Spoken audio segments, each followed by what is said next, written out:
It had been 7 months, 3 days, and a handful of hollow nights since anyone had asked Lorraine how she was really doing, not in passing, not as small talk, but truly asked. She had memorized the silence of her own kitchen, each creak of the floorboard by the kettle, each flicker of the overhead light that never got fixed after Harold died. Lorraine Caldwell was 66 years old, and for the first time in her life, she felt invisible in her own story. She hadn't always felt this way. She used to be someone people came to for guidance, for comfort, for answers. She was the senior librarian at the county library for 34 years. Parents brought their children to her story hours, and teenagers trusted her to guide them toward books that could speak the truths they couldn't say aloud. But all of that was before she became just Mom, and later, Mom, can you babysit? Or worse, Mom, we'll let you know if we need anything. Her own children had started treating her like a dependable background fixture, reliable, available, replaceable. Flashbacks. The last time her opinion was heard was at her husband's funeral, and even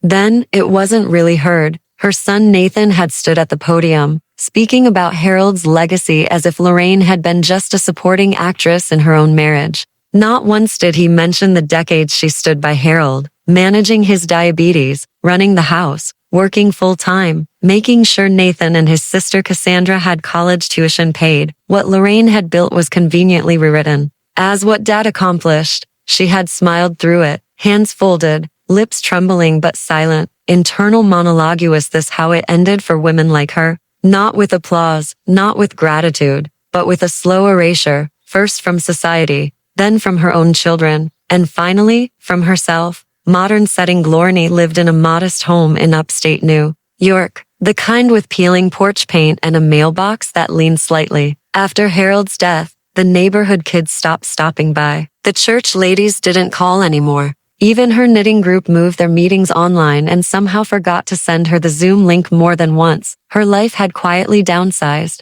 and yet, every morning, she still got dressed. She still brewed 2 cups of tea out of habit. She still read the newspaper cover to cover and did the crossword in pen. That morning, the mail brought a single envelope. No return address. No stamp. Inside was a folded, printed flyer. Welcome to the Golden Years Retirement Seminar. Learn how to live with less. Less? Lorraine stared at it, jaw tightening. She wasn't ready to live with less. She wasn't ready to disappear into knitting circles and pamphlets about downsizing your legacy. She still had chapters left in her, and damn it, she was going to write them herself. Phone call that triggers a shift. Their daughter Cassandra called later that evening, voice tight and rushed as always. Hey Mom, we're taking the kids to Disneyland next week. Can you house sit the dogs again? Oh, and we won't have Wi-Fi at the cabin, so don't expect replies. No, how are you? No, are you okay being alone again? Just another request. Another assumption that she had nothing better to do. Lorraine paused, stared out the window where her garden used to bloom in color. The flowers had withered like her relevance. No, she said softly into the phone. Wait, what do you mean no? Cassandra asked, stunned. I mean, Lorraine repeated, voice firmer. I won't be dog sitting. I have plans. A beat of silence followed. Plans? Her daughter echoed, confused. Yes, Lorraine said, plans to matter again.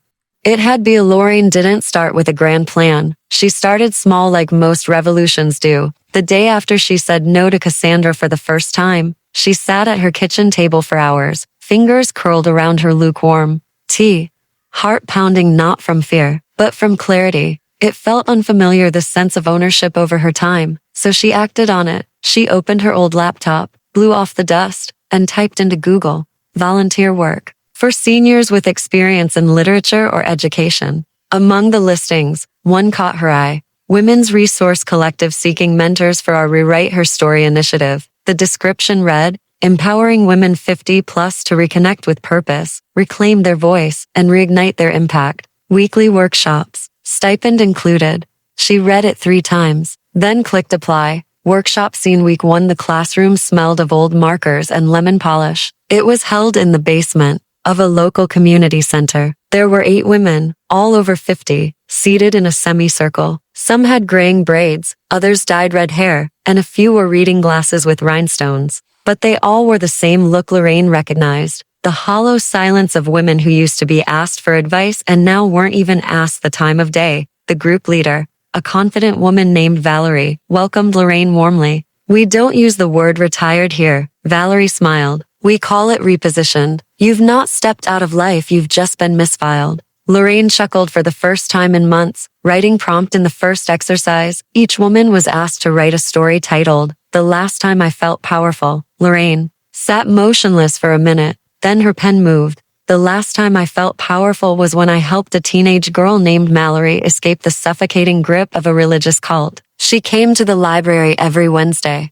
I handed her a book, The Handmaid's Tale. She read it in 3 days, and by the next week, she had applied to college behind her parents' back. She left town a year later. She wrote me one letter. I still have it.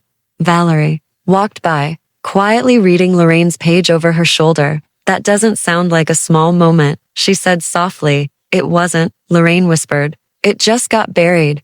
Montage scene Lorraine's growth week 2. She shared her story out loud for the first time. Her voice trembled, but she finished. Week 3. She led a mini session on how books can be weapons. Week 4. Valerie asked if she'd consider co-facilitating a full workshop next month. Lorraine agreed without hesitation. Unexpected call from Nathan. Her son Nathan called during week 5. Mom. Hey. We're organizing Dad's legacy dinner this fall. Would you like to help plan it? The old Lorraine might have said yes out of obligation. But the new Lorraine, I'll attend if I'm speaking. I have a few truths to share about his legacy. A pause. Oh, okay. Nathan muttered, caught off guard. We can discuss it. Lorraine didn't reply. She didn't need his permission to tell her story. Conversation with Valerie mentorship begins. Valerie met her after class one day. You're not just healing, Lorraine, she said. You're leading. Lorraine blinked, overwhelmed. I've spent so long being told I was too late to do anything important. Valerie smiled. The world lied. And you're proving it wrong. Email from Mallory that night. Lorraine finally went through an old showbox of letters from the library days. Inside was the last note from Mallory. Dear Miss Caldwell, I'm studying feminist literature at NYU now. I teach little girls how to write their truths. You gave me the first page of my story. Thank you for that.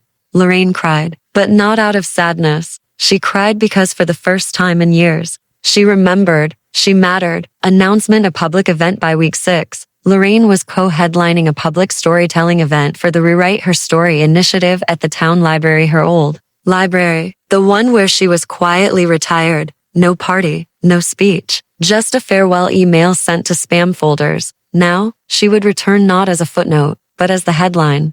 The night of the event arrived like a slow, heavy breath. Lorraine stood backstage at the old library, the place where she'd once dedicated her entire adult life. The same library where she'd been quietly phased out, handed a box mug and a half-hearted farewell email. Now, there was a crowd. The Rewrite Her Story initiative had drawn local press, retirees, students, and community members. Even the mayor had shown up. Lorraine wore a deep violet blouse, her silver-streaked hair pinned up neatly, and around her neck hung a delicate chain, the one Mallory had given her years ago with a tiny open book charm. She looked like a woman reborn. Moments before she speaks, Valerie squeezed her hand backstage. Tell the truth, Lorraine. The whole truth, not just the pieces that made people comfortable. Lorraine nodded. For decades, she'd told the stories of others. Tonight, she would finally tell her own. Lorraine takes the stage. The lights were warm, and the hush was immediate. She looked across the audience, and there, seated in the third row, were her children, Nathan and Cassandra. Beside them, their spouses, her grandkids, even her neighbor from across the street. Funny how people start to show up when they hear you're holding a microphone. Lorraine stepped to the podium and began. I was once the woman everyone turned to when they lost a library book, when they needed help writing a resume, when they needed a second chance. But no one turned to me when I lost my husband. No one turned to me when I stopped being needed. When the calls stopped coming unless there were favors attached, I was slowly erased by people who claimed to love me. I was told quietly, implicitly, and then aloud that I was too old to matter. And I started to believe it. She paused. A beat of raw silence. But here's what I've learned. Standing in the shadows of so many other women who were quietly discarded, we don't stop mattering. The world just stops looking, and it's our job to remind them where to look. The room held its breath. A standing ovation. Lorraine ended with a final line. My name is Lorraine Caldwell. I am 66 years old, and this is not my epilogue. This is my introduction. The applause wasn't polite, it was thunderous. Valerie stood first. Then the crowd followed. Lorraine blinked into the lights and smiled. She had been a shadow for so long, but tonight, she was her own sunrise. After the speech confronting her children, Nathan approached her after the event. His voice was quiet, real. Mom, I didn't realize how much we hurt you. Lorraine looked at him, calm but resolute. You didn't need to realize it, Nathan. You just needed to listen. We want to do better.